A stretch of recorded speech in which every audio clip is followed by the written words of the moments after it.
hablamos de economía. ¿Cuántas veces escucharon la frase puede fallar? Y muchas veces. No solo en economía, ¿viste? Así, Muchas veces. a En mí todos los me... ámbitos de la vida puede fallar, ¿no? puede fallar, ya lo dijo Tuzán, Eso ¿no? lo dijo Ya, Tuzán. Ya lo dijo y Tuzán. tu amigo Milei justamente el otro día dijo, Ajá. se fue Martín, dijo, las fallas del mercado no existen. No leyó ningún Puede libro el fallar. muchacho, parece. Bueno, Andrés Borenstein es economista y máster en finanzas, economista por la Sudamérica en el gobierno británico con base en Buenos Aires y actualmente economista jefe de la consultora EcoViews, coautor del libro Puede fallar, economía y comunicación en 40 años de democracia. ¿Cómo estamos? Buenas noches. Hola, buenas noches, ¿cómo les va? Bien. Bueno, me resulta muy simpático, ¿no? El título del libro puede fallar, esa frase que la tenemos tan acuñada a la hora de no garantizar nunca resultados. Pero el tema es que en la economía argentina, como que viene fallando de manera reiterada desde, no sé, desde que yo nací al menos, viene fallando. Sí, sí, claramente, por eso el libro, porque la verdad es que tuvimos ministros que por ahí estaban formados bien desde el punto de vista técnico, gente que sabía un montón, pero la verdad es que salvo en excepciones, la economía casi siempre falló. En estos 40 años de democracia, claramente es una deuda la economía. O sea, la Argentina creció menos que casi cualquier otro país de América Latina, está en el tercio del mundo que menos creció. Y bueno, lo que nosotros también tratamos de explorar acá no solo son los datos que son más bien conocidos, sino cómo se comunicaron los ministros con la sociedad, cómo fue su relación con los periodistas, cómo fue su relación con los medios, cómo explicaron o no explicaron en algunos casos lo que iban a hacer. Y bueno, nos fuimos cruzando con historias ricas, con anécdotas jugosas. Fue un trabajo muy, muy arduo, pero muy divertido de hacer. Pero, ¿cuánto influye la comunicación a la hora de determinar el éxito de una política económica? Mira, por ahí no es el tema más importante, es decir, si vos haces políticas totalmente inconsistentes, por más que seas un hábil comunicador, estás desafiando la ley de gravedad y no va a funcionar. Ahora, una vez que vos estabilizás el barco, la comunicación es clave porque la comunicación incide en las expectativas de la gente. Si la gente tiene buenas expectativas y invierte más, consume más, la economía se reactiva más rápido. Y después hay una parte que quizás es importante para entender, que es la comunicación hacia adentro. Cómo comunica el ministro de Economía hacia la política también. Y, por ejemplo, nosotros tuvimos la sensación de que el Plan Austral, que fue muy exitoso al principio, los economistas radicales no tuvieron una buena estrategia de comunicación para cuidarlo hacia adentro del partido, hacia adentro del radicalismo. Y bueno, empezaron a tener déficit fiscal, y así el plan se fue desdibujando y obviamente, como sabemos, terminó en la hiperinflación. Y sin embargo tenemos otras alternativas, como por ejemplo la Baña, que mandaba presupuestos al Congreso con crecimiento del 3% y después crecía 7 o 8 la economía. Y el tipo lo que quería era bajar las expectativas de los políticos, para que los políticos no le gasten la plata. Y una anécdota parecida ahí cuando en la época de Macri salimos del default de Griesa, el mercado le ofreció a Alfonso Pratgay como 70.000 millones de dólares y decidieron tomar solamente 16.000, porque un poco la visión es cómo comunicamos austeridad si tenemos 60.000 millones de dólares en el Banco Central. Entonces esa parte de la comunicación también es importante. El tema del momento, ya sabes cuál es, si la Argentina puede o no puede dolarizar, si es viable la propuesta de Milei. ¿Cómo la ves vos desde tu perspectiva? Mira, tengo dos respuestas. Yo fui uno de los 180 economistas que firmé esa carta y creo que, primero, no es viable porque no tenemos los dólares, ni los vamos a tener, porque hay que ser sincero, no los vamos a tener, en el corto plazo por lo menos, y si en el largo plazo los conseguimos, es porque ya hicimos todas las cosas bien y no necesitaremos dolarizar. Entonces, lo primero es que no es viable desde lo técnico.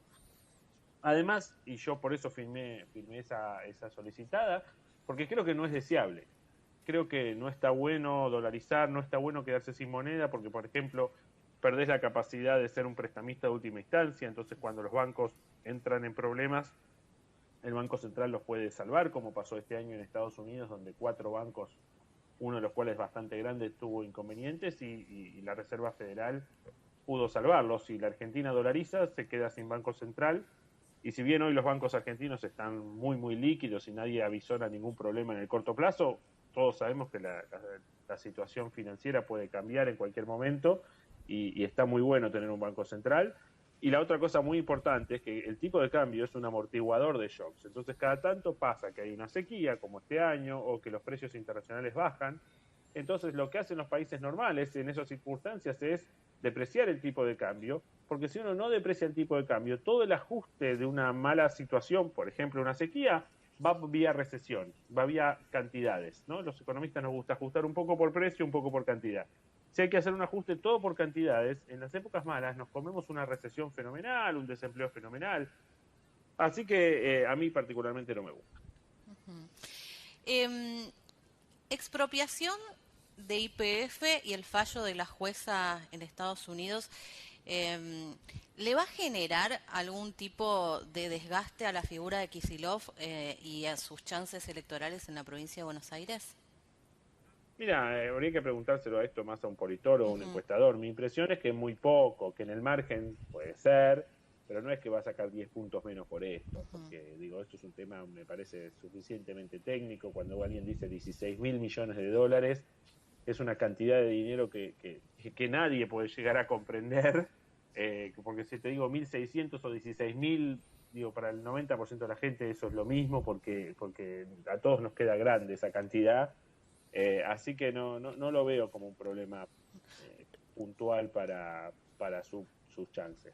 Claro. Lo unía, más allá que sí es tarea para un politólogo, lo que decía la comunicación de Kicillof como ministro de Economía, comunicando estas cuestiones, digamos, si después en algún momento se le pasa factura a los ministros de Economía en el país. Me parece que por este tipo de cosas no. Es muy interesante, porque yo creo que hubo muy mala praxis con toda esta historia, pero si vos ves los diarios de la época, y nosotros hicimos eso, vi dos encuestas de 2012 cuando la Argentina estatizó YPF. En una encuesta que publicaba Página 12, y lógicamente era más favorable al gobierno, decía que el 72% de la gente estaba a favor de estatizar YPF. Pero después encontré otra de Poliarquía, que claramente no está vinculada al kirchnerismo ni nada por el estilo, y ahí decía que el 62% de la gente estaba a favor de la estatización de YPF, con lo cual también cambia un poco el viento, que es un poco cuando vos decís, si el 3 de abril de 1982 mucha gente fue a la Plaza de Mayo a avivar a Galtieri, y digamos, la mayoría pensamos que es una locura lo que hizo Galtieri, ¿no? Pero viste que el viento cambia.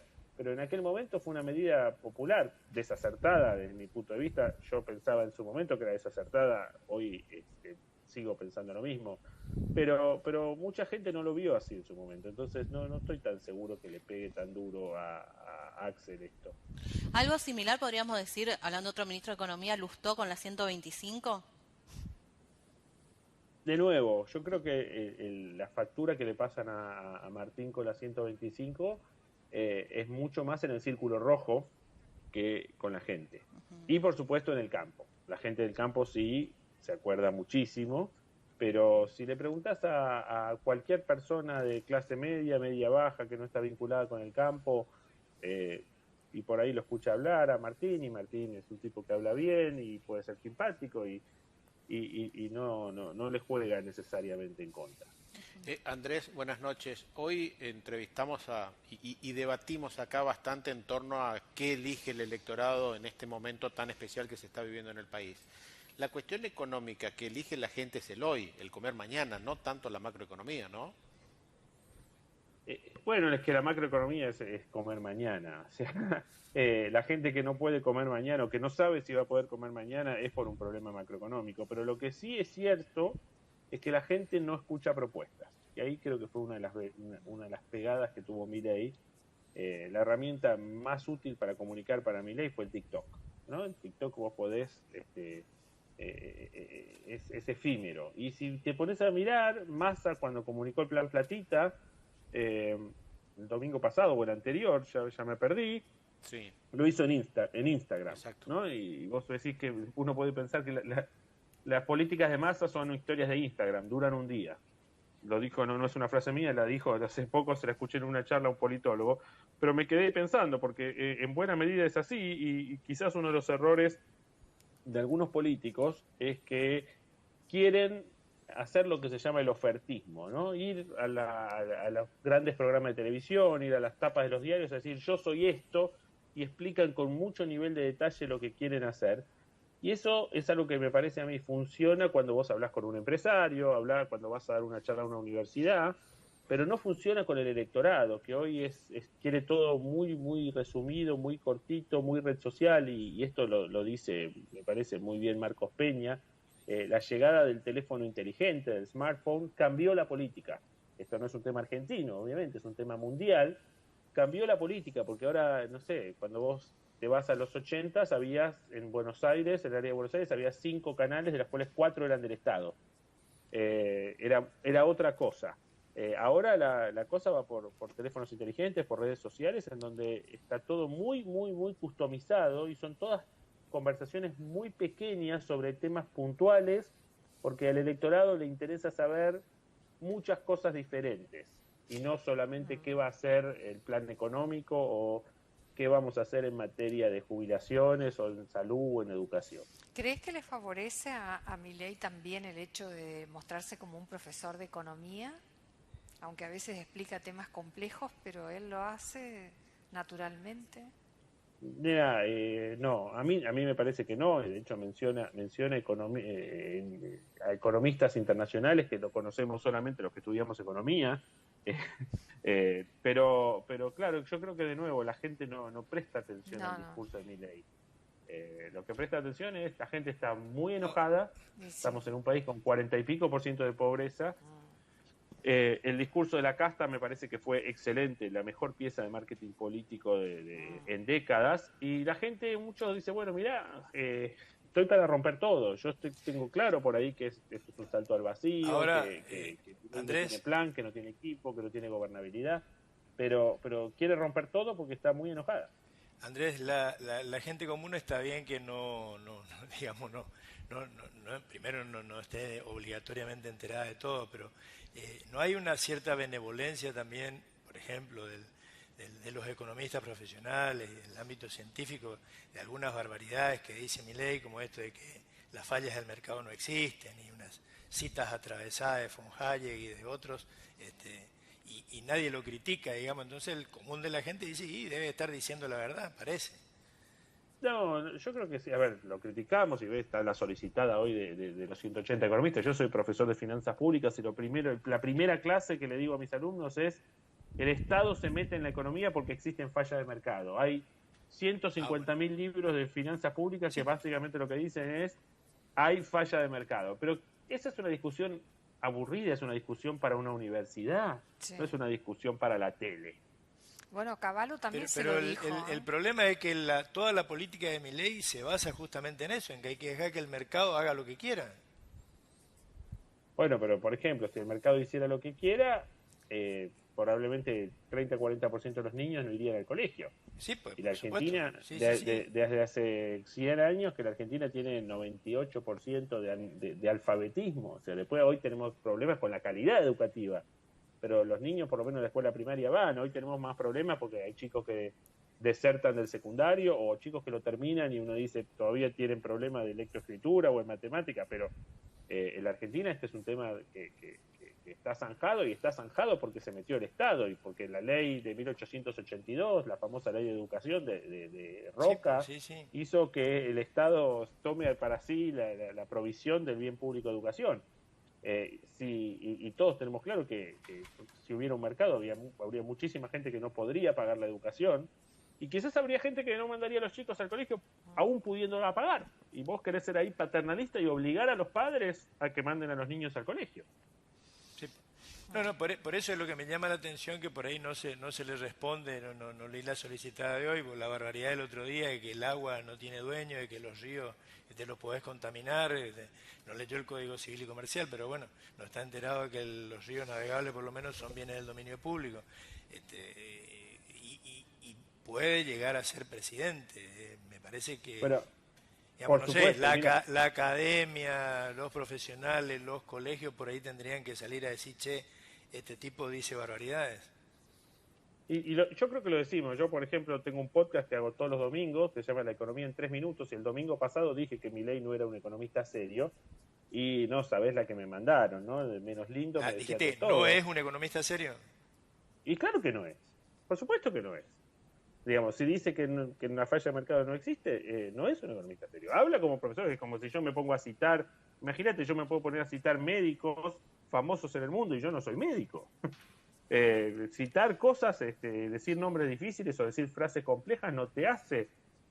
Lo que tiene el tipo es que es muy hábil comunicando, es muy hábil y hay que reconocerle esa virtud. Y claramente la pegó con el tema de la casta, porque creo que es algo que la mayoría coincidimos incluso, y que también coincidimos en que hay que bajar el gasto del Estado, también coincidimos. O sea, filosóficamente no todo lo que dice Milei está mal.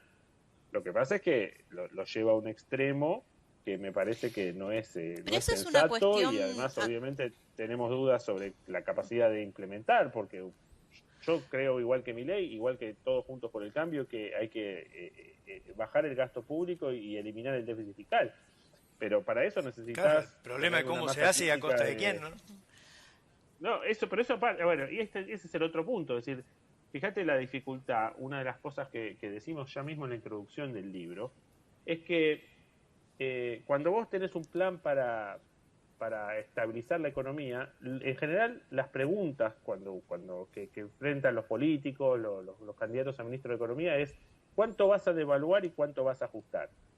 Y no enfocás ni en las posibilidades que te podría dar eso, ni en la esperanza que podría ser tener una economía estable, ni en el desequilibrio con el que estás hoy, porque si vos hoy tenés que ajustar, es porque alguien desajustó. Y en general el foco está en el tipo que va a ajustar, es como criticar al médico que te va a curar. Y en realidad el médico te receta un tratamiento que por ahí no te gusta, pero es la única forma de estar bien. Pero el foco en general, cuando los economistas vamos a la tele, a los programas de radio, es ¿cuándo van a ajustar? ¿Y de dónde vas a ajustar? ¿Y quién va a pagar el ajuste? ¿No? Entonces, cuesta mucho, y eso es parte de la historia que tratamos de contar, cuesta mucho comunicar bien. Y cuesta mucho, a veces a los economistas, decirle la verdad a los políticos. A veces los políticos eligen al economista que dice lo que ellos quieren escuchar, y entonces se hace un círculo vicioso difícil. Y creo que, bueno, Milei rompe esto y bueno, termina siendo muy atractivo para un sector de la sociedad, pese a que yo creo que está equivocado y que muchas de las cosas que dice no las va a poder implementar. Andrés, para vos, y la última te hago, ¿quién fue el mejor ministro de Economía que ha tenido la Argentina? Bueno, en esta democracia claramente me parece que Cavallo fue distinto. Primero porque fue uno de los pocos que tuvo años de prosperidad. ¿Cuál de los No Cavallos, único, Andrés? los pocos. ¿Cuál de los Cavallos? ¿Qué? ¿Cuál de los Cavallos? Porque lo tuvimos. No, el Cavallo de la convertibilidad. El Cavallo de los primeros años de Menem. Claro, el Cavallo 91-96. Y la verdad es que hay varias cosas interesantes ahí. Primero, hablamos con muchos periodistas, yo era periodista económico en esa época también, pero hablamos con periodistas económicos que no tienen formación económica y que nos contaban cómo Cavallo se esmeraba y les tenía paciencia en explicarle, porque Cavallo tenía vocación de comunicar la política económica y que llegue a todo el mundo. Cuando vos mirás en YouTube los discursos de Cavallo, se ve clarito como el tipo por ahí tiraba una frase para los mercados, porque necesitaba tranquilizar los mercados, y la frase siguiente era para el ama de casa, la importancia de cuidar el centavo, que eso tenía un impacto a su vez en la inflación. Entonces, y Cavallo ya no leía, en la época de Zurruil y de Alfonsín se leían los discursos. Cavallo tenía un machete ahí, pero básicamente miraba a cámara, tenía un body language mucho mejor. Y la otra cosa interesante de Cavallo, que nos dijo alguno de sus voceros, es que el tipo cuando tenía que ir a la tele a la noche, por ejemplo, se hacía el espacio, o sea, cortaba antes su jornada en el ministerio, se iba a la casa, por ahí se hacía una mini siesta, se pegaba una ducha y quería llegar a la tele fresco para poder comunicar lo que él quería y pasar el mensaje que él quería y no estar como, viste, a las corridas, como si entrevistarse con un periodista fuera una carga muy pesada para él, sino era claramente parte de su laburo. ¿No tenés que contestar bajándote del avión? Claro, bueno, pero por ejemplo, te voy a dar otro ejemplo al revés. La famosa entrevista que da Hernán Lorenzino con la periodista griega cuando dice me quiero ir, es una entrevista que él da en un día que había sido demoledor, la da como a las 10 de la noche, o sea, venía de 14, 15 horas de trabajo, el tipo no podía más, y encima la otra le hace preguntas lógicamente, y es el laburo del periodista, ¿no? Le Sí, hace pues. preguntas difíciles y el tipo dice, me quiero ir. Entonces te dice, bueno, vos tenés que prepararte para la comunicación como te preparás para una reunión cuando vas al Fondo Monetario o una reunión con empresarios. Cabeza fresca y saber lo que querés decir. Andrés, muchísimas gracias, un gusto hablar contigo. Gracias a ustedes por llamarme. Bueno, este autor del libro Puede fallar, hace un repaso, una mirada interesante de la economía y la comunicación al mismo tiempo, y hablamos bastante de Tengo comunicación. una encuesta, si quieren se las paso. A ver, encuesta de qué, Del Chaco. Del Chaco. Hizo Rabosi. A ver, Andrea Rabossi en alguna época medía por